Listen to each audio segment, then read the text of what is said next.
Bueno, estamos en Gálatas capítulo 3, verso 23, estamos hoy. Y me gustaría darle lectura. Verso 23. Dice la palabra allí en el verso 23, pero antes que viniese la fe, estábamos confinados bajo la ley, encerrados para aquella fe que iba a ser revelada. De manera que la ley ha sido, vamos a leerlo enfatizando, ¿verdad? La ley ha sido, ¿qué dice? Nuestro ayo, para llevarnos ¿a quién? A Cristo, a fin de que fuésemos, ¿qué?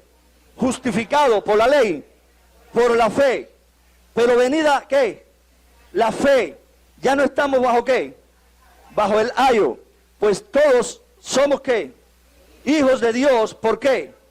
Por la fe en Cristo Jesús, porque todos los que habéis sido, ¿qué? Bautizados en Cristo, ¿qué tienen? De Cristo están revestidos. Ya no hay judío, ni griego, no hay esclavo, ni libre, no hay varón ni mujer, porque todos vosotros somos, ¿qué? Uno en Cristo. Y si vosotros sois de Cristo, dice el apóstol Pablo, ciertamente, ¿qué? Linaje de Abraham somos. Y ese es el texto que yo quiero compartir hoy, hermano. Ese es el tema del título que le he puesto al mensaje, herederos según la promesa. Oremos. Padre, gracias, porque dejaste tu palabra para que nosotros pudiéramos estar atentos a ella. Y aún mucho mejor, Dios, en un mundo que se está corrompiendo cada día, tu palabra alumbra nuestros corazones para saber por dónde caminar y cómo caminar y a dónde vamos y con quién vamos. Y yo te ruego que tú nos ilumines, Señor, y que al salir de aquí hoy también, como cada semana, podamos dar un paso más en el escalón del pensar bíblicamente, Señor. Ayúdanos, Señor. Ayúdanos para que nuestra mente no sea expulsada de los cultos, Señor, sino que pueda ser traída a los cultos donde podamos razonar, podamos meditar en lo que tu palabra dice, que podamos extraer de ahí, Señor, lo que tienes para nosotros. Gracias en el nombre de Jesucristo. Amén. Amén. Hay una historia, hermano, una ilustración que quería usar, y es la película, no sé cuántos la pudieron ver, pero la película que ilustra muy bien lo que está pasando en este pasaje. La película que habla de, o tiene como título El Semental Negro Regresa, no sé los que lo han podido ver. Y un chico llamado Alex toma un avión y vuela al norte de África, tratando de recuperar su caballo. ¿Cuántos han visto esa película? No, nadie la ha visto, entonces no sirve de ilustración. Pero bueno, la historia de la película es que el chico Alex toma el avión, vuela al norte de África, tratando de recuperar su caballo. Entonces comienza a atravesar el desierto y alguien le dice algo acerca de las tribus del desierto, que terminaron salvando su vida, la vida de este chico. Y la misión, ¿cuál fue la misión? Recuperar su caballo. Ahora, él escucha que tales tribus del desierto tienen un sentido muy alto del honor. De manera que si una persona les dice que quieren ser su invitado a estas tribus, ellos darían sus posesiones y aún sus vidas para proteger a esa persona. Así que, aunque Ale estaba totalmente desbancado y no podía comprar protección ni ayuda, sin embargo conseguía la protección y la ayuda con simplemente declarar su necesidad y el deseo de ser su invitado. Ale apeló no a su propio valor, sino al honor de ellos, y fue salvo. Como decía, ilustra mucho lo que vamos a estar viendo en esta mañana. Para poder comprender lo que Pablo está tratando aquí de decirnos, es necesario recordar algo de lo que ya hemos visto. No vamos a recordar toda la carta de los Gálatas hasta aquí, pero sí vamos a recordar el capítulo 3, para no perder la sintonía con el flujo de pensamiento del apóstol Pablo. Y en los primeros 5 versículos del capítulo 3, nosotros predicamos, o yo prediqué sobre los miembros, algunos miembros de esta iglesia de Galacia, que habían comprado una versión distorsionada del Evangelio. Algunos miembros, y se les estaba exhortando a la iglesia, estos miembros les estaban exhortando a la iglesia que iniciaran la vida cristiana por fe, pero que una vez ya habían sido salvos, justificados por la fe, ahora empezaran a caminar por la obediencia. Parece como que esto es lo que está pasando en el siglo XXI, donde muchas personas piensan que el crecimiento cristiano es por medio de obedecer normas y reglas. Así que lo que le decía Pablo en este mensaje era que estaban anulando la gracia de Dios y estaban deshonrando a Jesucristo. Ahora, en el capítulo 3, pero en los versos del 6 al 9, cuando predicamos en estos versos, Pablo le dice que esto era una insensatez. Porque, aunque el Pablo trae el ejemplo de Abraham, y le dice, Abraham creyó y fue justificado por la fe, no por obedecer. La fe lo llevó a obedecer, pero fue la justificación por la fe. Por tanto, la bendición de Abraham, le dice en los versículos del 6 al 9, no llega a aquellos que empiezan a mostrar sus méritos, llega a aquellos que le creen a Dios. Y eso fue lo que vimos allí, que creen las promesas de Dios. Pero también predicamos en el capítulo 3 del 10 al 14, donde Pablo le dice que todos, ¿se recuerda? El domingo pasado, todos los que dependen de las obras de la ley para alcanzar la bendición, ¿qué tienen? Según la Escritura, ¿qué tienen? Están bajo maldición. Por eso es tan nocivo en una iglesia un mensaje legalista, porque lleva a la gente a maldición, a un camino no el camino de la bendición. Y tal actitud era contraria al Evangelio, y es lo que le decía Pablo ahí en los versos del 10 al 14, como el propósito mismo de la ley, porque el propósito de la ley nunca fue justificar a nadie, sino que las personas se dieran cuenta de cuán pecadores eran y pudieran correr fuera de sí mismos para buscar la ayuda en alguien fuera de sí, en Jesús. Nunca el propósito de la ley fue que las personas le cayeran atrás para cumplir leyes y reglas, sino para que se dieran cuenta de cuán pecadores eran y corrieran buscando una ayuda en la persona que Dios había prometido. Ahora, en el capítulo 3, del verso del 15 al 22, que no predicamos sobre él, pero simplemente quiero que lo puedan leer después, hermano. Empieza una objeción ahí y Pablo se levanta y dice, miren, no creen más problemas ya. La ley vino 430 años después de la gracia y la ley no invalida la gracia. No dio Dios la ley para invalidar a la promesa. Lo que les dice, la ley confirma la promesa. Porque la ley lo que hace es mostrar qué malos son, qué pecadores son, para que puedan correr a los pies de aquel que es el regalo de Dios para nosotros. Eso es lo que dice en estos versículos. Le dice, la ley no. Un pacto, aunque sea de hombre, dice, no lo invalida a nadie. Mucho menos el pacto de Dios. Mucho menos el Dios mismo que hizo el pacto va a invalidarlo dando una ley contraria al pacto. Pero la ley tiene un significado que debemos aprender hoy, hermano. Porque seguimos tentados igual. Y hay un enemigo que también se encarga de tentar igual, para que la iglesia le caiga atrás a cumplir reglas y normas, en vez de creer y confiar en las virtudes del Cordero. Así que, hermano, lo que debían saber era, los judaizantes, que la ley no vino a invalidar, sino a confirmar, mostrando qué malos somos, para que podamos correr al único que sí es bueno. Y ese es Jesús.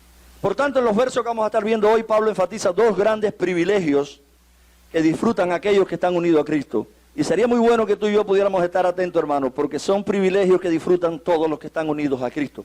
Como en el caso de la película que les dije, hermano, aquella persona no tenía dinero, estaba destrozado, ya su misión y todo estaba destrozado, pero como que oyó que estas tribus tenían un gran honor, un alto honor, decidió apelar al honor de estas tribus, se entregó desprovisto de todo. Y hermano, eso es lo que viene diseñando la Escritura, que aquellos que no confían en sus méritos, en sus logros, en sus cosas, sino que se entregan delante del Señor diciendo, estoy perdido, son los que reciben las bendiciones. Y eso es lo que vemos en toda la Escritura, hermano. Ahora, lo que tiene Jesús, cuando una persona hace esto, como dice, bienaventurados los pobres en espíritu, aquellos que se dan cuenta que están en bancarrota, si no fuera por la gracia de Dios. No aquellos que creen que van mejorando y por su cuenta ya han avanzado. No, eso hermano, eso están condenados según la Escritura, porque eso confían en sus obras. Sino aquellos que se dan cuenta que están en bancarrota a menos que Dios derrame su gracia y su misericordia. Y eso es lo que dice, bienaventurados, dichosos, dichosos de la gran dicha, o la dicha más grande que pudiera existir, aquellos que se declaran en bancarrota. Ahora, ¿qué éramos bajo la ley? Dice el verso 23 y 24. Y aunque lo leímos de esa manera, enfatizando, hermano, me gustaría leer estos dos versos. ¿Qué éramos antes de la ley? Bajo la ley, perdón, dice. Y antes de venir la fe, estábamos, y hay una palabrita ahí, por lo menos en la versión que yo lo estoy leyendo, que dice encerrados bajo la ley, confinados para. Por eso es que la ley no vino para sustituir la promesa y la fe, sino la ley vino para reforzar, para que pudiéramos descansar. Y dice, confinados para la fe que había de ser revelada. De manera que la ley ha venido a ser, y está bien definido en la Escritura, un ayo, como dice la misma palabra, para conducirnos a Cristo, y que bueno, a fin de que seamos justificados por la fe. Nunca fue el propósito de la ley que tú y yo camináramos corriendo y obedeciendo reglas para ser justificados, y mucho menos para crecer en la vida cristiana. Ahora, cuando la palabra dice antes de venir la fe, se refiere al periodo de la ley de Moisés, al tiempo anterior a la venida de Jesucristo. Ahora, eso no quiere decir que en este periodo no había fe, porque la misma Escritura habla de Abraham, el padre de la fe, y habla de muchísimas personas que tenían fe. Entonces, no se trata de que no había fe. Incluso la justificación antes de Cristo también fue por fe, nunca fue por obra. Hay personas que no entendiendo claro esto dicen que antes de Cristo las personas se salvaban por obra y después de Cristo se salvan por fe, pero no es eso para nada lo que dice la Escritura. Antes de Cristo también se salvaban por fe en un cordero que venía. Después de Cristo se salvan por fe en un cordero que ya vino. Ahora, lo que sí quiere decir esto es el tipo de relación que existía entre Israel y la ley de Dios. ¿Qué tipo de relación había entre el pueblo de Israel y la ley de Dios? Y ahí se apunta todo este pasaje. Y Pablo utiliza dos metáforas, hermano, para que nosotros pudiéramos entender, ¿verdad? Y las personas que él escribió pudieran entender.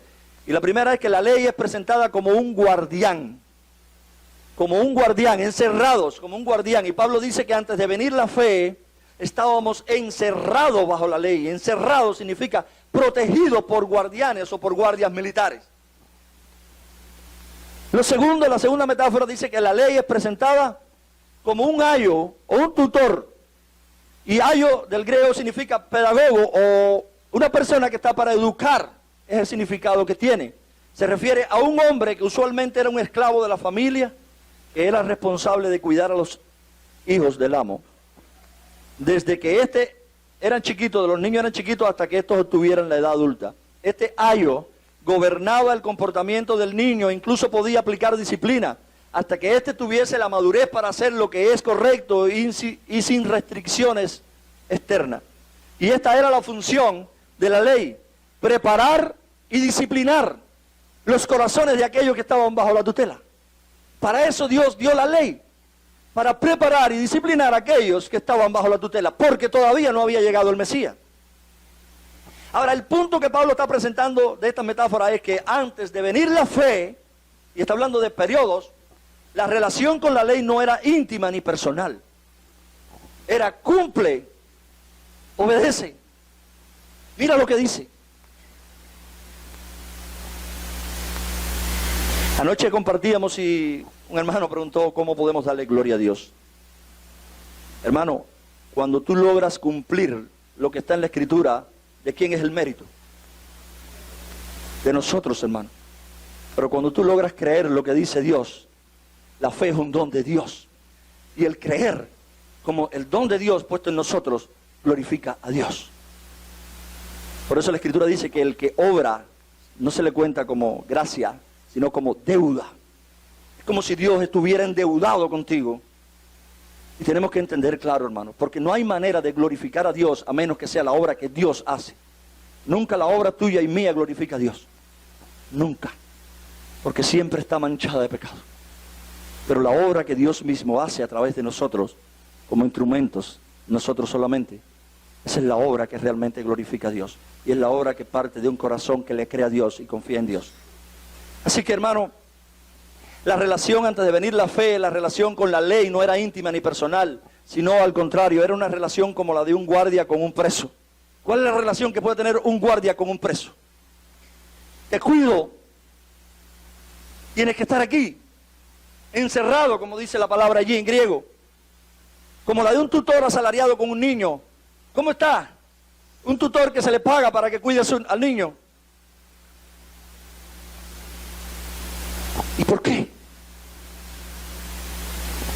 Porque la ley fue dada al pueblo de Dios, hermano, a causa de las transgresiones. La ley no fue dada porque el hombre podía caminar en esa dirección.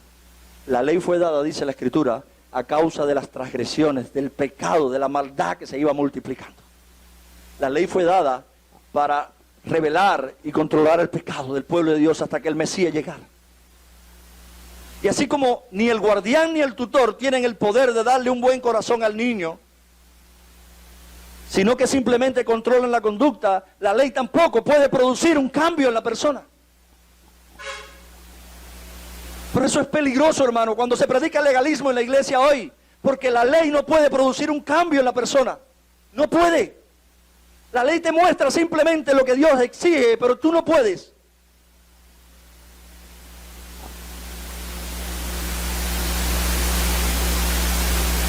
La ley como un guía o tutor proveyó a Israel dirección y restricción, pero no pudo darle un nuevo corazón. Y la palabra de Dios en Hebreos capítulo 4, verso 2 dice, la razón por la que la ley no benefició a Israel, dice la palabra allí, en parafraseado yo, dice fue porque no había fe.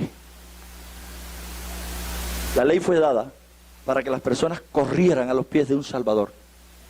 Pero las personas empezaron a decir, como dice, di que yo voy a hacer. Y lo que vemos en toda la historia del Antiguo Testamento es que el hombre nunca pudo hacer lo que Dios dijo. Y si lo hacía mal. Y lo hacía mediocre. En un sentido avanzaba, en otro sentido retrocedía. Así que Hebreos 4:2 habla de la razón por la que la ley no benefició al pueblo de Israel, era porque no había fe. A tal límite que dice la Escritura en el Nuevo Testamento, en Romanos, que ellos iban buscando una justicia, pero no la encontraron. Porque dice, iban tras ella por obediencia. Pero los gentiles que no iban buscando ninguna justicia, la encontraron, porque la encontraron por la fe en el Hijo de Dios, y el Hijo de Dios le imputó la justicia.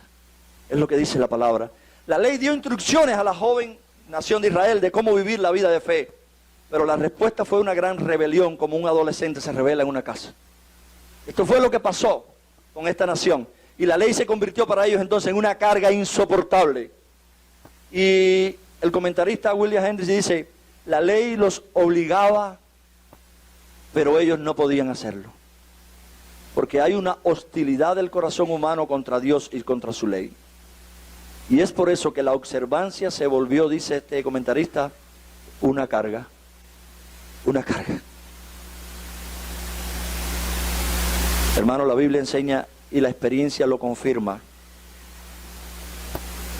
Toda religión que se basa en la ley y no en el Evangelio se caracteriza por sentimientos de esclavitud.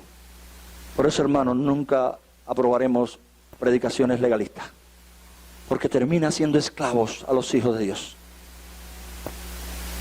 Toda religión que se basa en la ley y no en el Evangelio se caracteriza por sentimientos de esclavitud, por una relación impersonal con Dios. Dios habla y yo cumplo. Eso es una relación impersonal, motivada básicamente por el deseo de recompensas, de lo que voy a tener de Dios, motivada por un temor al castigo, por miedo a perder algo que no perdemos. Eso es lo que hace una religión basada en la ley y no en la gracia y en el Evangelio. Y terminan las personas en ansiedad de ser aceptados por Dios. Porque saben, hermano, nunca estaremos seguros de que somos aceptados por Dios por cumplir la ley. Porque siempre nos vamos a dar cuenta de que hay algo que falta.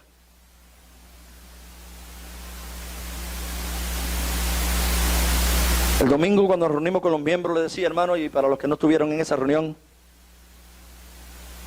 nuestra denominación hace algunos años tiene una definición de visión y propósito bien clara. Seremos un movimiento de plantación de iglesias, pero habla centradas en el Evangelio, no centradas ni en la ley ni en otra cosa, centradas en el Evangelio de la gracia de Dios, para impactar en una comunidad oscura que se corrompe en todas las áreas, hermano. ¿En qué áreas? En la salud, en el deporte, en las áreas, allí, hermano, en todas las áreas de una sociedad. Y ese es el propósito por el cual Dios nos dejó, hermano, y el cual existimos aquí como iglesia en Artemisa, para impactar en todas las áreas de una sociedad que está cada día cogiendo fuerza en la dirección contraria. Pero seremos un movimiento centrado en el Evangelio de la gracia de Dios. no en la ley de Dios. La ley tiene un objetivo, dice la Escritura, y nosotros no podemos quitarlo del propósito y el objetivo de ella. Dios la dio con un propósito, y la Escritura en el Nuevo Testamento dice que la ley es buena si la usamos correctamente, porque si no la usamos correctamente, condena y destruye lo que está pasando en el corazón del creyente. Condena y destruye, porque la ley es santa, santa, santa, pero el hombre no es así. Así que debemos entender lo que la palabra nos sigue diciendo hoy aquí. Por tanto, hermano, si no tienes confianza en el Señor Jesucristo, en lo que Él hizo, la ley vas a sentirla como una carga grande y ofensiva de un carcelero cruel. En el campamento, cuando tuve la oportunidad de predicar, les dije, hermano, ¿saben por qué muchas personas creen que están cumpliendo la ley y que no han fallado a Dios? ¿Saben por qué muchas personas creen que están haciendo lo correcto? Porque han minimizado la ley de Dios para que el hombre la pueda cumplir. Pero si ponen la ley de Dios como Dios la tiene, ahí en el lugar que está, jamás podremos cumplirla. Si tenemos la sensación de que podemos cumplir lo que Dios dice, porque hemos minimizado el significado, estaremos como los fariseos, que Jesús le tuvo que decir, hipócrita, oíste que fue dicho, pero yo les digo, y lo puso en el nivel que va. Cuando entendemos la ley como Dios la pone, nos damos cuenta que no hay opciones, a menos que Dios nos regale la solución. Y eso fue lo que hizo. Por eso es que el Evangelio es digno de admirar siempre, porque Dios nos regaló la solución, lo que tú y yo no podíamos. Ahora, si confiamos en las misericordias de Él, no en el cumplimiento, porque al final el cumplimiento te da gloria a ti. Si confiamos en las misericordias de Dios, entonces la ley se sentirá como un mandato necesario, hermano, y deseable de un sabio y amado médico del alma. La vamos a ver con otros ojos.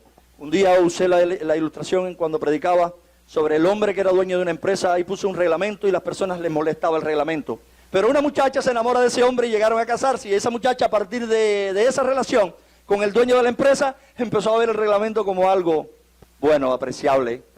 ¿Por qué? Porque la relación cambió todo. Y a menos que tú y yo confiemos totalmente en la gracia de Dios y en la misericordia de este Dios, vamos a seguir mirando la ley como algo duro, como algo por lo que tenemos que hacer y que no podemos y que luchamos, y vamos a seguir siempre patinando. Ahora, la manera en que ves la ley depende de cómo ves al dador de ella. Y la palabra dice en 1 de Juan 5:3, porque este es el amor de Dios, que guardemos su mandamiento. Pero ahí mismo dice, ¿y sus mandamientos? La única manera en que los mandamientos de Dios no son gravosos, hermanos, es cuando tú y yo tenemos una intimidad con Dios. Cuando tú y yo estamos entregados totalmente en los brazos del Cordero de Dios. Y Él produce en nosotros lo que es su ley. Así. De la otra manera siempre fue gravoso, hermano. Para los judíos fue gravoso. Eran una cantidad de reglas y cosas que secó la vida. Porque lo hicieron por cuenta propia. Así que la única manera es esa. Pero gracias a Dios, hermano, que esta relación con la ley era solo temporal. La función de la ley era simplemente didáctica. Su propósito era ser un ayo para encaminarnos a algo que va mucho más allá de sí misma. Para encaminarnos a algo que va mucho más allá de sí misma. Algo que trae verdadera libertad. Algo que trae relación íntima. Algo, por supuesto, que es alguien que trae madurez. Y esto nos introduce en el segundo punto. ¿Qué somos en Cristo? En ese alguien que trae libertad, relación íntima y madurez. ¿Qué somos? Y el verso 25 nos responde, pero ahora que ha venido la fe, y el periodo Pablo lo caracteriza, después de Cristo, estamos viviendo en una nueva dimensión, vamos a decir. Ahora que ha venido la fe, y es bien claro diciendo, ya no estamos bajo el ayo. Porque es importante entender la Escritura desde Génesis y Apocalipsis y ver cómo se desarrolla la historia de la redención. Porque podemos coger un pasaje del Antiguo Testamento y no pasarlo por el momento en que está la iglesia hoy y aplicarlo desde aquí, hermano. Y en ese contexto estaban bajo un ayo. Pero nosotros, dice la Escritura, que ya no estamos bajo un ayo. Estamos acá en el proceso de la redención. Por eso es que no tenemos el derecho a coger un pasaje y aplicarlo directamente. Porque sería usar un legalismo del Antiguo Testamento, sin pasarlo por el cumplimiento. Así que, ¿qué somos? Dice, ahora ha venido la fe, ahora que ha venido la fe ya no estamos bajo el ayo, dice el 26. Porque todos somos hijos de Dios. ¿Mediante el ayo? No. Mediante la fe. Mediante la confianza en el Cordero de Dios, que ya vino. Mediante la confianza en el Cordero de Dios, que ya vino. Y siempre tenemos que recordar las palabras del Cordero cuando dijo: los míos oyen mi voz y me siguen. Y dice el verso: porque todo lo que fuiste bautizado en Cristo, y la palabra bautizado no habla aquí del bautismo en agua, está hablando de identificados con Él. Dice: ¿de Cristo qué cosa? Han sido revestidos. Qué preciosa letra ahorita, ¿verdad? Qué bueno sería poderla cantar de nuevo. La letra de... ¿cómo se llama, Ariel? ¿La otra? Kiki. Pero qué bueno, porque ahí lo que está es revelando el Evangelio constantemente de lo que Dios nos ha dado ya. Así que dice: fuiste bautizado en Cristo, de Cristo os habéis revestido. No hay judío ni griego, no hay esclavo ni libre, no hay hombre ni mujer. No quiere decir, hermano, lo que está pasando hoy con el feminismo, no está hablando de eso. Porque todos sois unos en Cristo. Y si sois de Cristo, entonces son descendientes de Abraham y herederos según la promesa, no según la ley. Y llega el tiempo en el que el muchacho ya no es un niño, hermano. Hay veces que nos pasa como padres que cuando llega el muchacho a tener 17, 18, seguimos tratando como si tuviera 7. Ese es uno de los errores que cometen los padres, nosotros, ¿verdad? Pero llega el tiempo en que ya el muchacho no es un niño, por tanto no se necesita más la disciplina inflexible de la niñez. A un niño como los míos yo le doy 10 pesos y le digo: me tienes que traer 8 devueltos si vas a comprar algo que vale 2. Pero si Josué fuera mi hijo, no tiene lógica que le diga: te voy a dar 10 pesos, Josué, fíjate, 8 me tienes que traer, porque eso sería tratarlo como un niño. Hermano, cuando cogemos la escritura del Antiguo Testamento sin pasarlo por el cumplimiento y sin tener en cuenta el tiempo donde estamos tratando a las personas así, de esa manera, como niños, porque estaban viviendo bajo el ayo. La tutela de la ley no sería para siempre. Y una vez llegado el Salvador, había llegado a la mayoría de edad, la libertad. Y tú y yo hoy, en el tiempo que estamos viviendo, fuimos adoptados como adultos. No somos niños. Y si te das cuenta, todo el Antiguo Testamento, incluyendo las normas donde la nación tenía que vivir, y aparece en Malaquías, son normas que se le daban a un niño. Pero hoy, bajo la gracia, ni siquiera eso es el estándar. Eso simplemente es como el piso. Hoy, bajo la gracia, no es ni siquiera el diezmo el estándar, hermano, que muchas personas tienen como el tope del techo. El que entiende la gracia se da cuenta que no hay número, ni hay ley. Es un dador alegre, generoso, sin sacar cuenta. ¿Por qué? Porque saca cuenta de que Él lo entregó todo por nosotros. Y la gracia lo único que hace es entender que yo soy totalmente de Él. Por tanto, hermano, la persona que vive por gracia no saca cuenta del 10%. Sino dice: Señor, todo es tuyo, ayúdame a administrar lo tuyo. Y yo te voy a dar de lo que tú me diste. Porque ahí está el principio, pero ahí está el modelo económico de la nación de Israel después del exilio. No el de la iglesia. El de la iglesia está en otro sentido en el Nuevo Testamento. Y es mucho más. Es mucho más. El de la iglesia es: según el Señor te haya prosperado, da. Y todo el Nuevo Testamento aparecen solo 2 pasajes que hacen mención, y está hablando de los judíos, del diezmo. Quiere decir que el modelo es mucho más. Pero la gracia es la motivación para algo mucho más de lo que tenía un niño.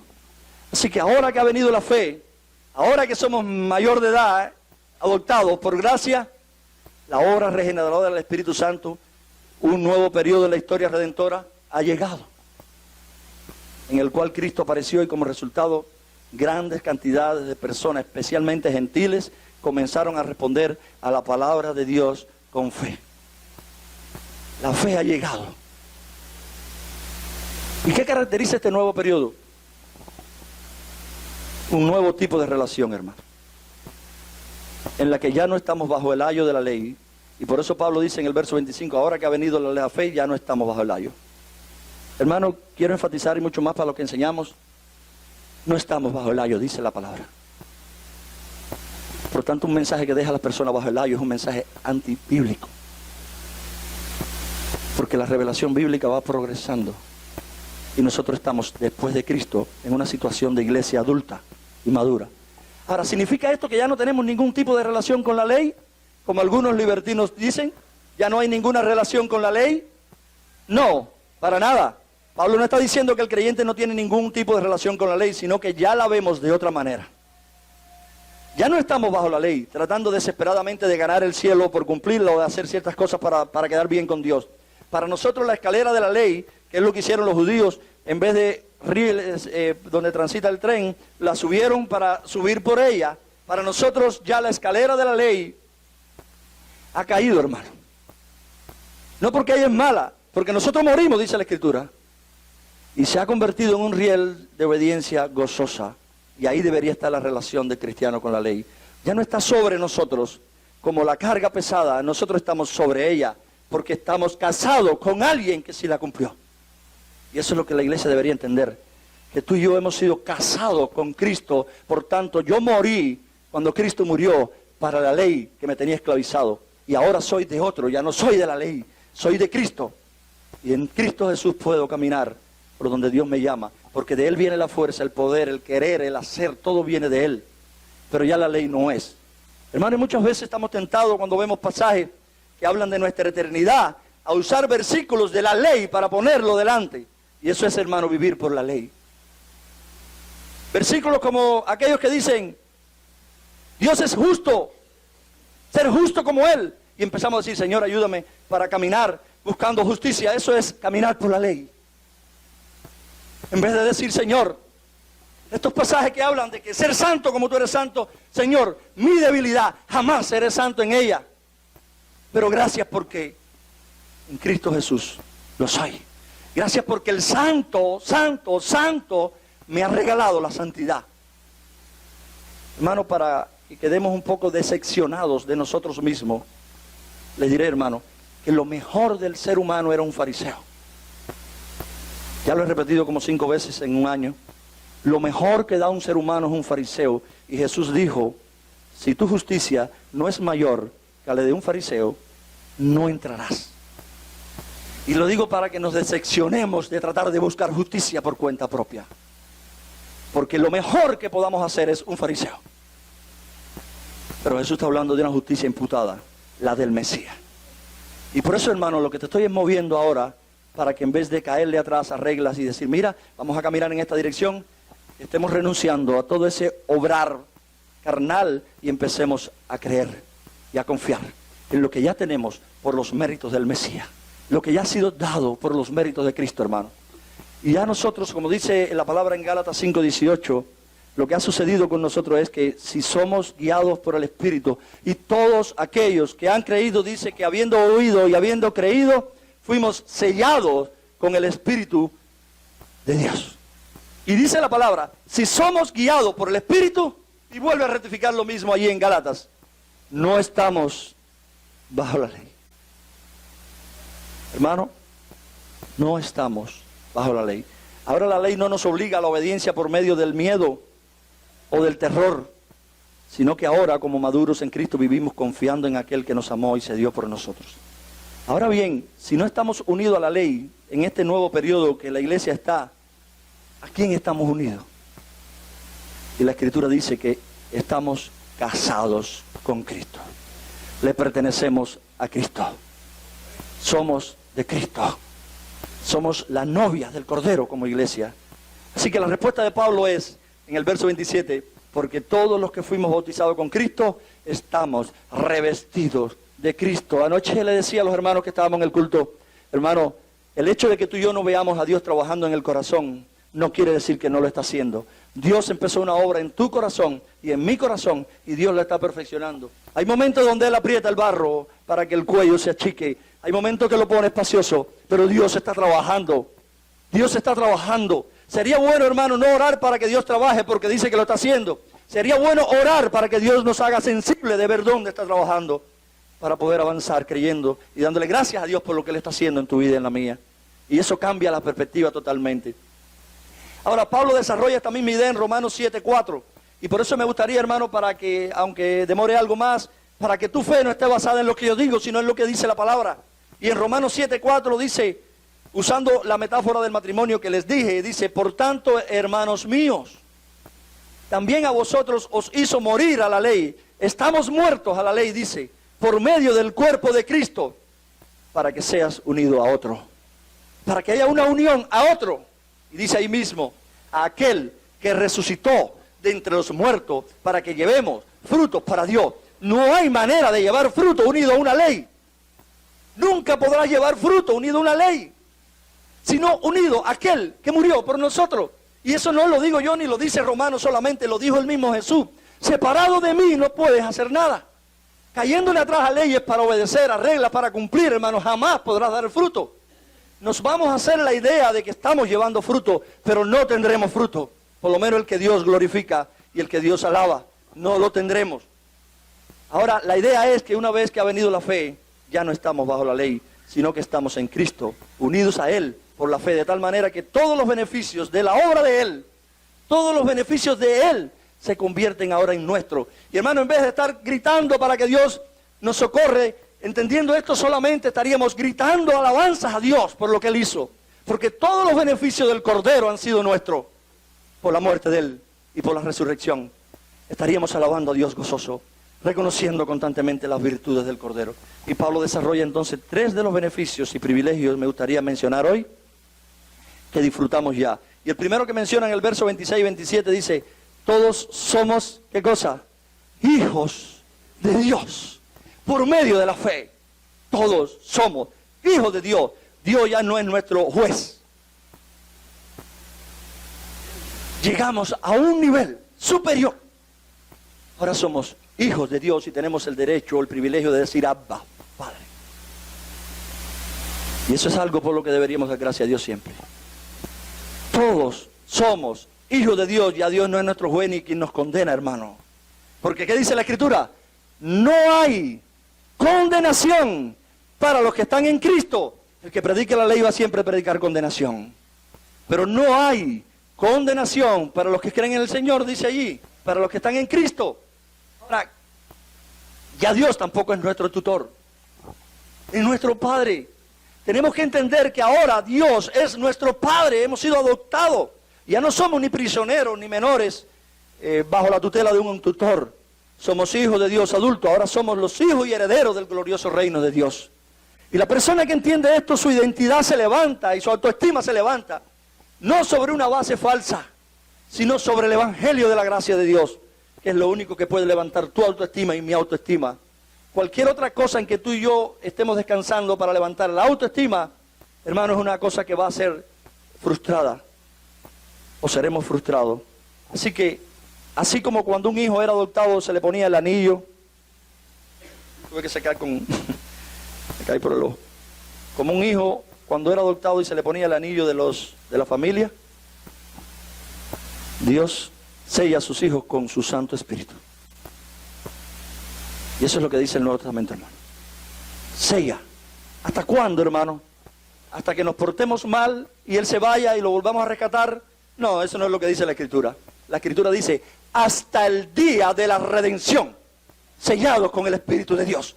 El sello, el anillo que Dios nos pone, para que sepamos que somos de Él y que nunca dejaremos de ser de Él.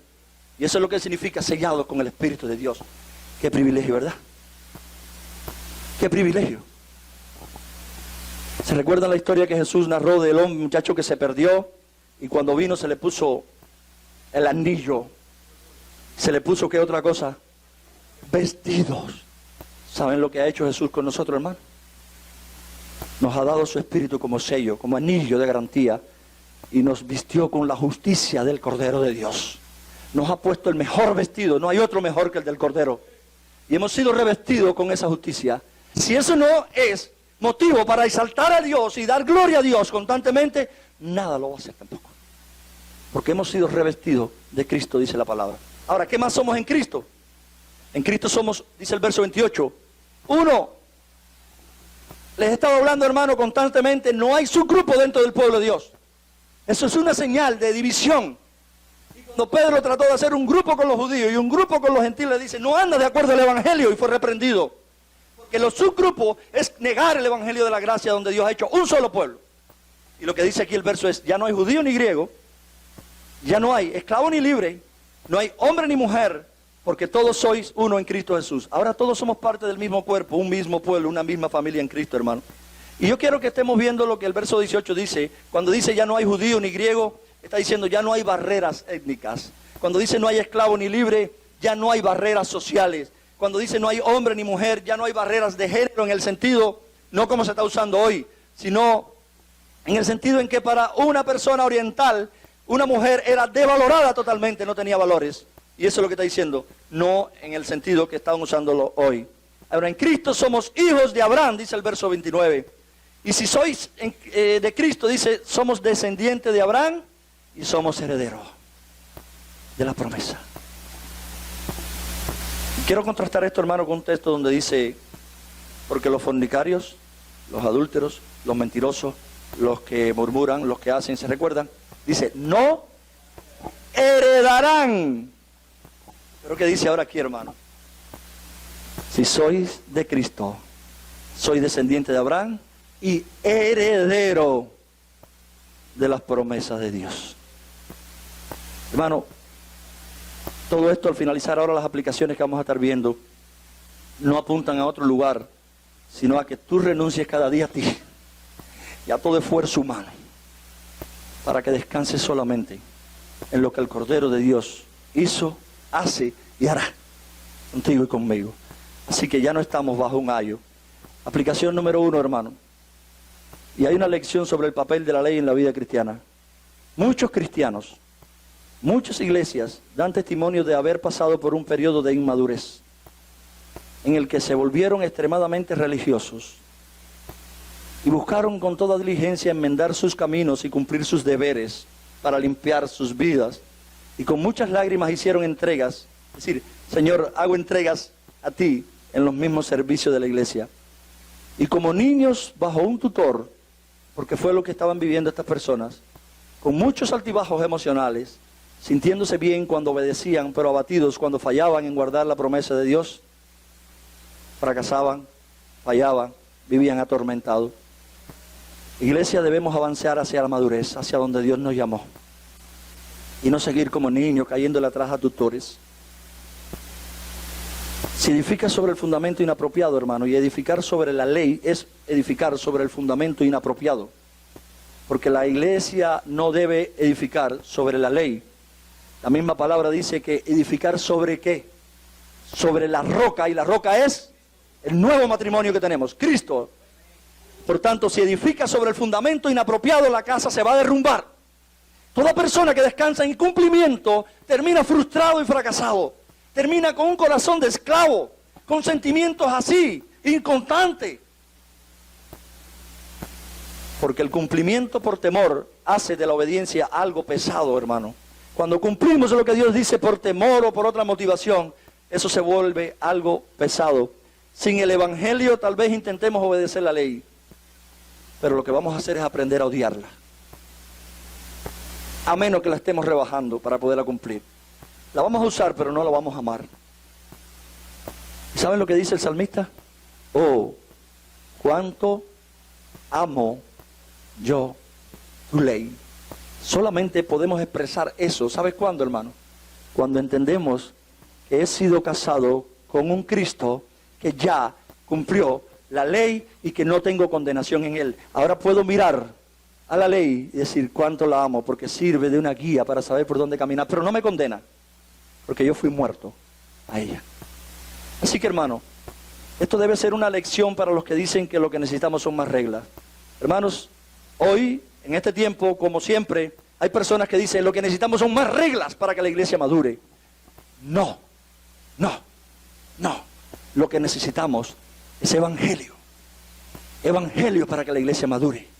Porque lo que cambia un corazón depravado, lo que cambia un corazón duro, en un corazón dócil que ama a Dios y se alegra en Dios solamente, es el evangelio de la gracia de Dios, no son las reglas.